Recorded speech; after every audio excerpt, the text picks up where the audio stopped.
Sometimes the man is not in charge because the man wants to be in charge, but the man is in charge because he's pushed in that corner of being in charge. So many men also believe that because of home, this is who I am. The lady was serving us, and my father looks at me and said, they were meant for us. In implication was saying they're kind of slaves. So that sentence, I never forget.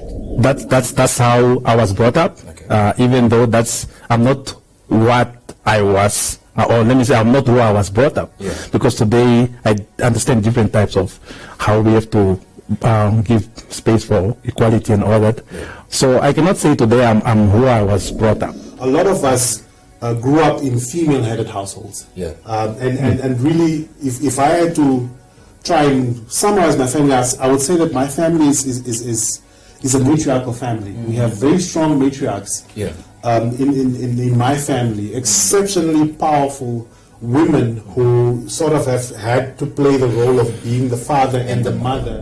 There's an African saying that says it takes a village to raise a man. So the gender-based violence that we see in our society, especially in Namibia, are we then also saying that this same man is raised by society and comes from our very own homes? Part of your manhood is that you must showcase courage through violence and through fighting. Yeah. And that's really my first sort of interaction with violence that I saw it playing out in our society. Okay. Now, being mentored that you are in charge, you're supposed to be the leader, and you can have many women as you want. So there was some form of violence I have perpetrated towards women, not once, often. Yeah. And if I think of those moments, and now that I'm on this side, going through transformation, I had to seek a lot of counseling and help.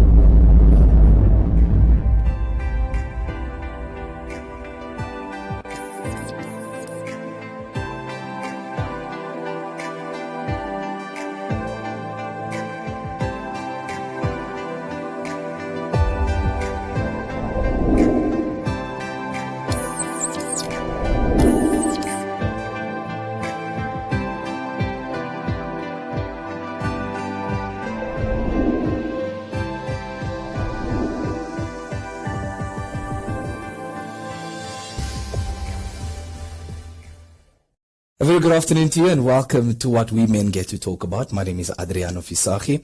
The program is aimed at men engaging men on social issues, particularly focusing on gender-based violence. With today's topic, which is Am I My Friends? We will be focusing on the key factors of peer pressure amongst men, but also do our friends have an influence on us when it comes to violence against our sexual partners? I'm joined by an amazing panel right here. Gentlemen, please just introduce yourself. I'm Agustinus Ngombe, a teacher by profession, a little bit of an administrator. I'm an author in leadership area and emotional intelligence. Yeah. And I am a public speaker. Awesome. Quite a resume there. Yeah. Good day. Afternoon, Benson. Natali. I am a planner by profession, and it's nice to be here. Thank you so much. Thank you so much to Regain Trust, also United Nations Population Fund, as well as Men Engaged Namibia Network for this opportunity of having this show as well. Our third edition, and today they simply say, show me your friends and I'll show you who you are, and maybe also the notion of birds with the same feathers flock together. Now, I'm sure, gentlemen, we've heard this all before as well.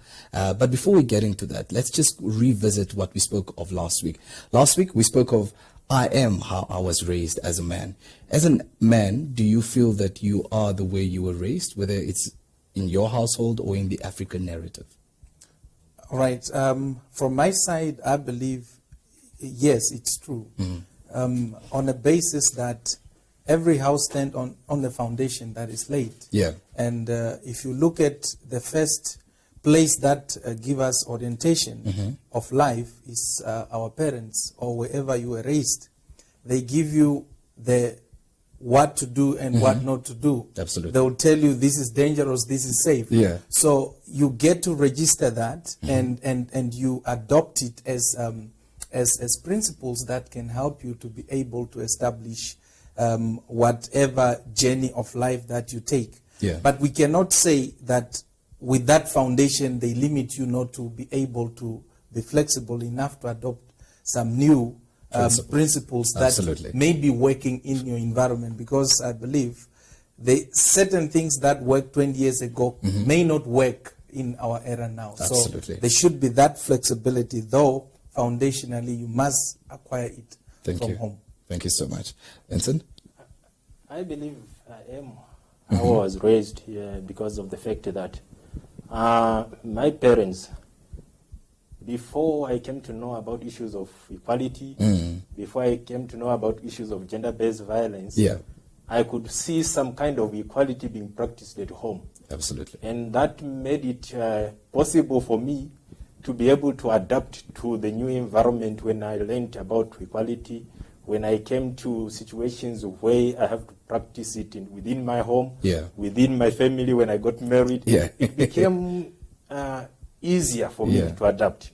And I did not find it difficult for me to treat my wife, my spouse, equally as myself. Absolutely. So it had an influence basically on my life, and I'm reaping the results. Absolutely. And they are nice. Yeah.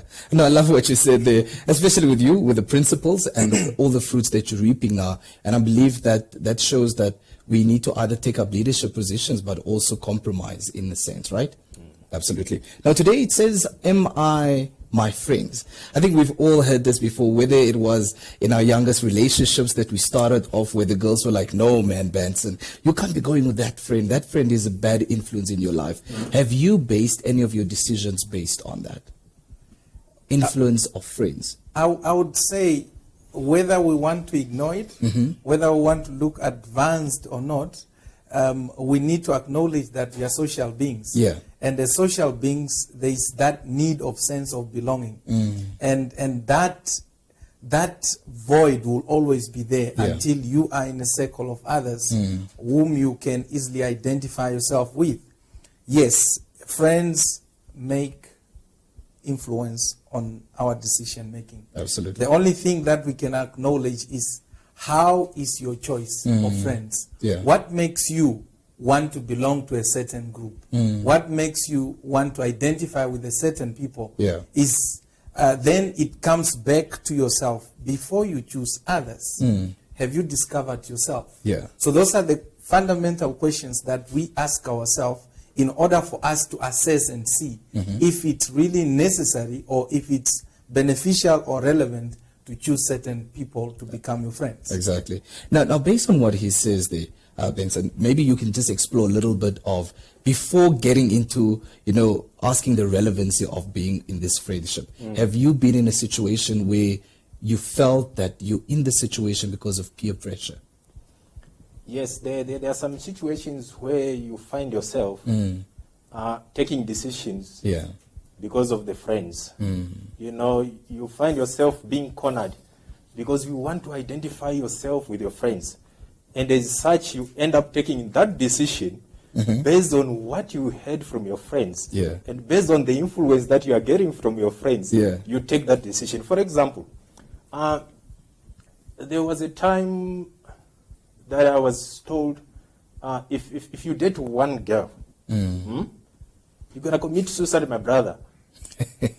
Because if she disappoints you, you're going to be all alone. And it comes back to yourself. When you sit back and reflect on what your friends are influencing you about, what they are talking about, how they are acting, and you have to sit back and reflect and see whether you follow your friends or not. Of which, in that case, I had to make a decision. And the decision that I took, I do not regret it. Of not following what they said. Definitely. But have you been in that situation where you almost did what they said? Yes. Many a times. Many times you even end up in places where you are not supposed to be, and you ask yourself, but how did I end up here? Augustinus, let's explore that as well with you. Because I've heard that narrative so many times where people are saying, or friends would say, no man, Augustinus, don't be just with one girl. And maybe that's the bro code that we have created amongst ourselves. You're not man enough if you do not explore different avenues, that type of pressure? It's true. It happens to everyone. Yeah. It's just based on how you choose what to do that makes you maybe be safe from that. I cannot say that I have not experienced that. I've experienced peer pressure. For instance, I grew up in the village, not in Rundu. I grew up in Kavango region, village. Now, after that, I have to come to Vindu for university. You can imagine that transition from a village where parents tell you what to do. Now you're at the university where you are free to do almost anything that you want to do. Yeah. So having to get a girlfriend in Vindu, far away from home where the parents are, it means the girls here would want to go to a restaurant. Yeah. We never had one in the village. Yeah. So what do? Your friends will tell you, if you don't take your girl out, then you are useless. So you have to find a way to be able to adapt to that. But the only fallback I have had is because I've had a strong background where my parents have laid a stronger foundation of moral compass, where when others are about to mislead you, you may fall for it, but then after thinking about it, you go back to the principle which you were told and remember the aim that you came here for. Yeah. Now, that may have fallen. You know, sometimes we might have fallen as men. Are we as men very influential by our very same old friends to say, come on, Augustinus Benson, let's just do it, man. Let's just go with the flow. Are we very easily influential? Yes. You know, Why? We may think that we decide based on what we just know, but if you think of it, when you are born as a child, you do not have that complex knowledge. You have to learn it by meeting people. Yeah. And most of the people that we spend time with, especially in our era, is at school with your peers. They will be able to tell you things that the parents may not have been privileged to access. So such contribute to effect that your girlfriend, the choices of you choosing a girlfriend is not necessarily how your parents would prefer it to be. But because you are having a certain association of your friends, they will tell you, you know, a certain girl will fit you and the other one may not fit you. It's not based on what may work as a lasting, but it might be pleasurable. This is why we see some youngsters who were raised properly in their homesteads, then they start abusing drugs and they start abusing girls because their friends tells them, if you do not slap your girl, then you do not show love. So the influence of friends is really easily influential within our decision making. It's very strong. I love the fact that you explored on the slap. Let's pause that one for now. Benson, on your end? Yes, I wanted to say that influence has two parts of it. There is a positive part of it and there's a negative part of it. And both of them have an impact in terms of behavior, have an impact in terms of attitude, have an impact in terms of actions that an individual has to take. So the biggest question that one would ask themselves, is this influence positive? Is this influence going to yield better results for me? Because sometimes we are influenced by the factors around us. For example, if I am influenced by my peers that I cannot cook as a man, they're telling me, my brother, something should not be right with you if you're cooking at home. But yet when we were dating with my wife, I would call her, you can come and visit for dinner. And then you would cook. and I would cook. And yet, when I want to get married, these guys are influencing me during the bachelor party. They're telling me all these kind of advices. You know, it goes back to myself. What type of a decision am I going to take? Am I a man who wants to remain in my principles, or am I a man who wants to be easily influenced, swept away by the influences of my friends. Yeah. Influence will always be there. Yeah. But it can either be negative or positive. Yeah. I like the fact that you are focused on the cooking aspect, because such different chores is what you said is being spoken of at either the bachelor party or just if men go for a beer out with the boys or in the gym.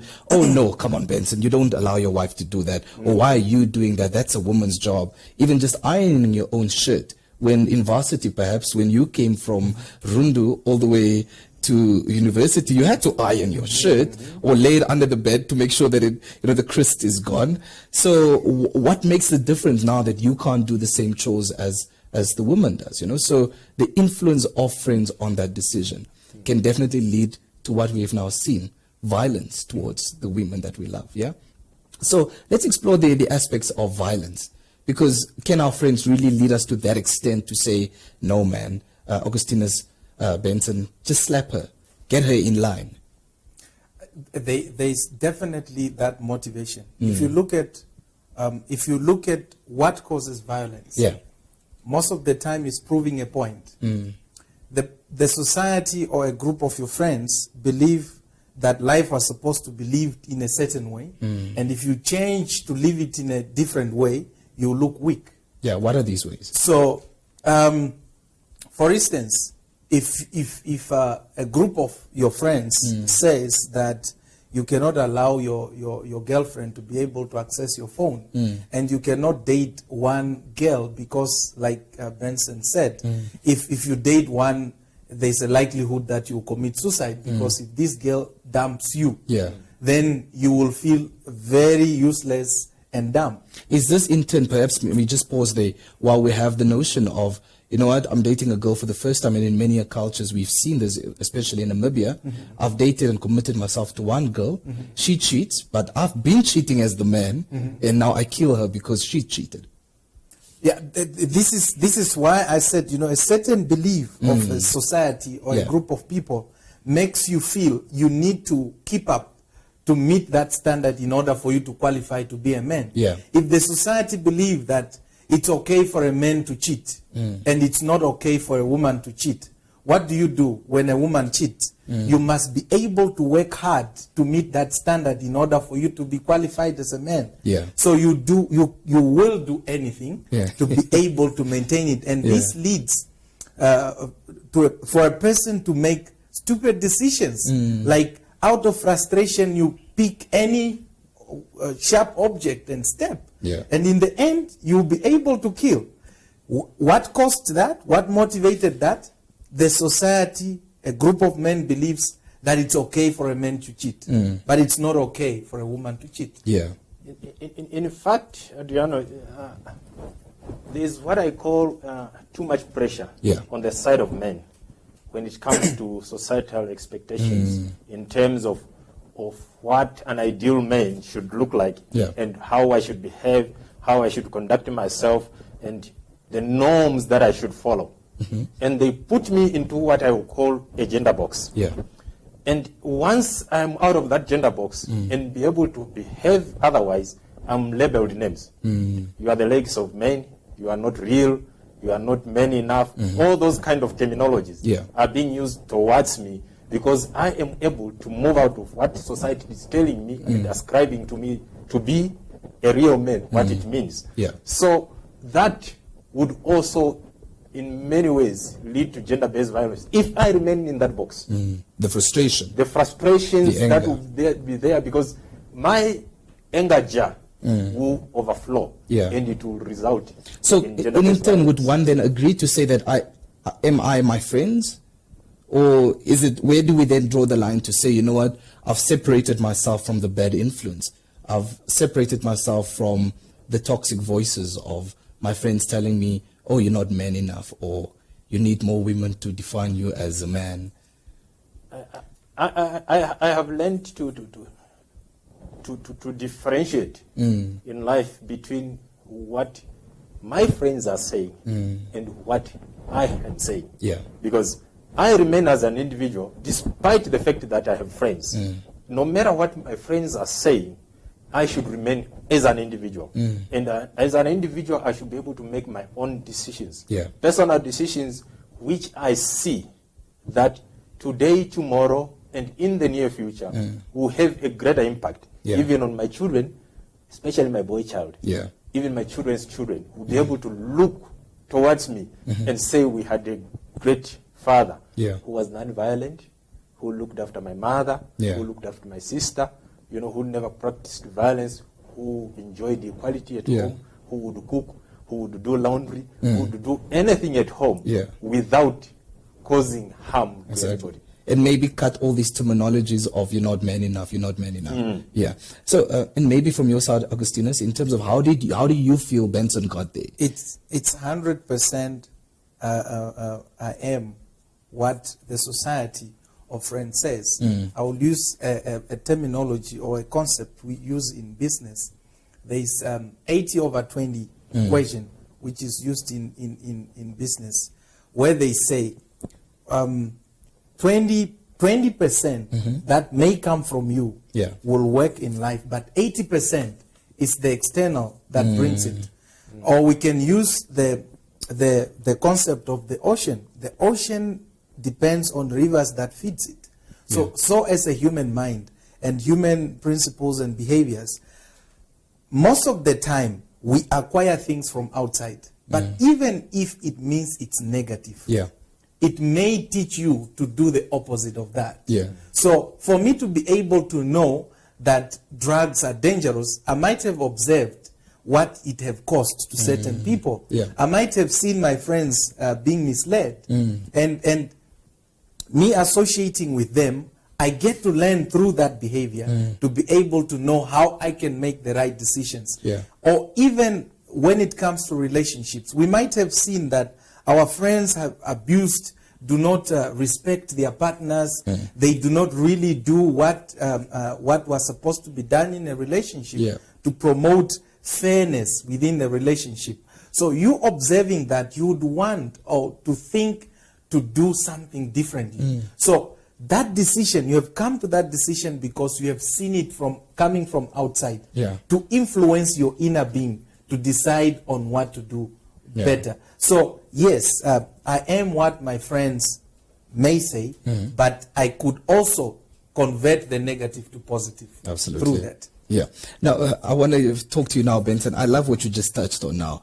In that sense, as much as we are our friends, what do we then do if Augustinus was your best friend and he abused his wife based on the decision that you said, you know what, my friend, you're the man in the house.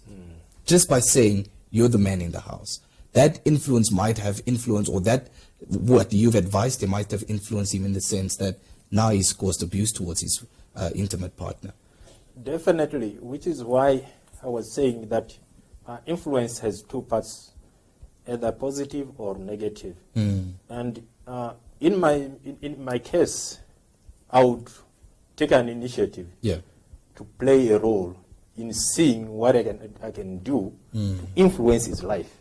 To also help him to replicate the good part of it, of becoming, for example, a non-violent man. How do I come in to assist my fellow men? How do I come in to assist young people, especially boys, to live lives that are non-violent?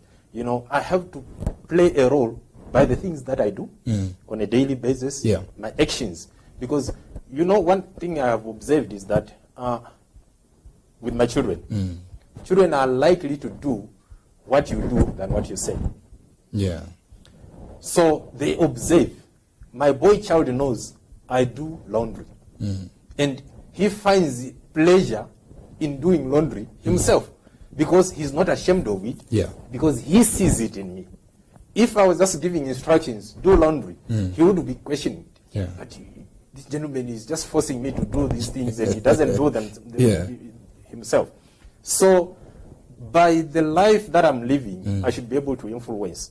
For example, there was a time that I was cleaning the windows, and my neighbor was really staring at me, and he was a gentleman.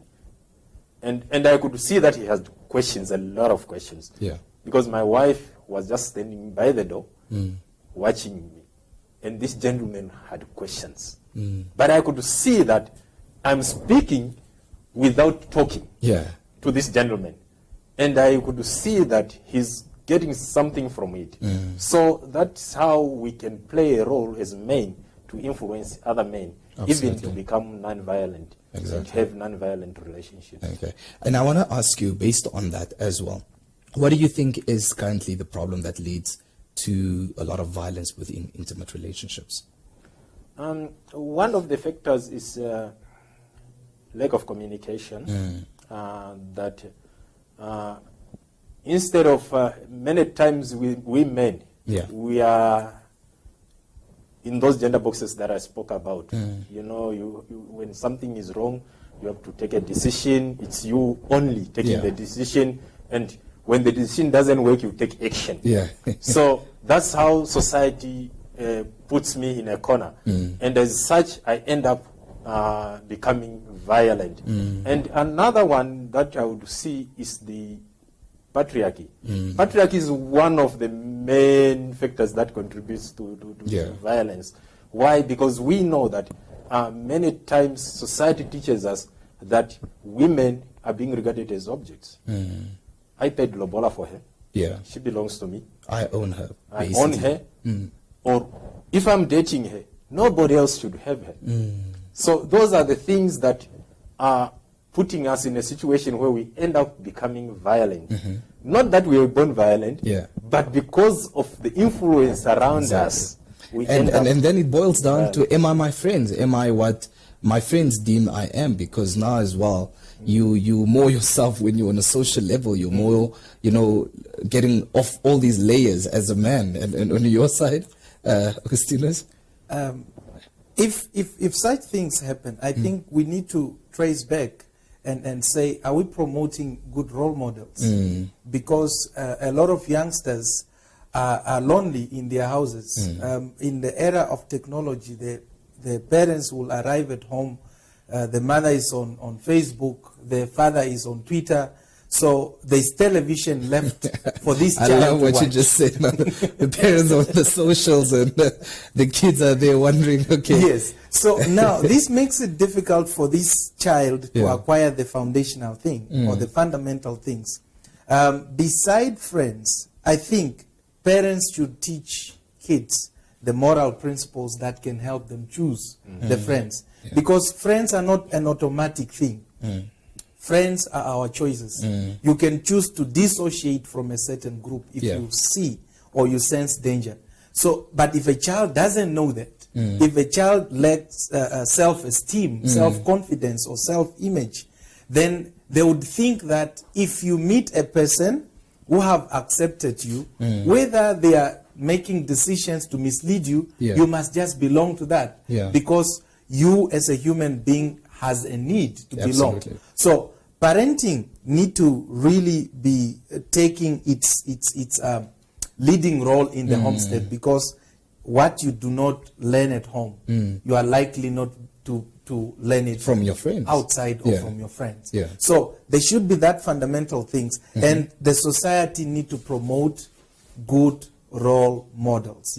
Because what you see on TV, when someone is at the bar having a Mercedes-Benz, drinking, having so many naked girls around them, that makes them celebrities. What then comes in the minds of these youngsters that we raise? A child would think you need to have more girlfriends in order for you to become a man. So, but if we change that and we introduce good role models, being on our television, in our newspaper, in our music, music is a very strong instrument that can lead or mislead a nation. So if we do things in entertaining world that are so misleading and we celebrate them, we should not expect the society to have men that are having moral principles. More positive message as well. Yes. From your side, Vincent? I would say that maybe what works for your house?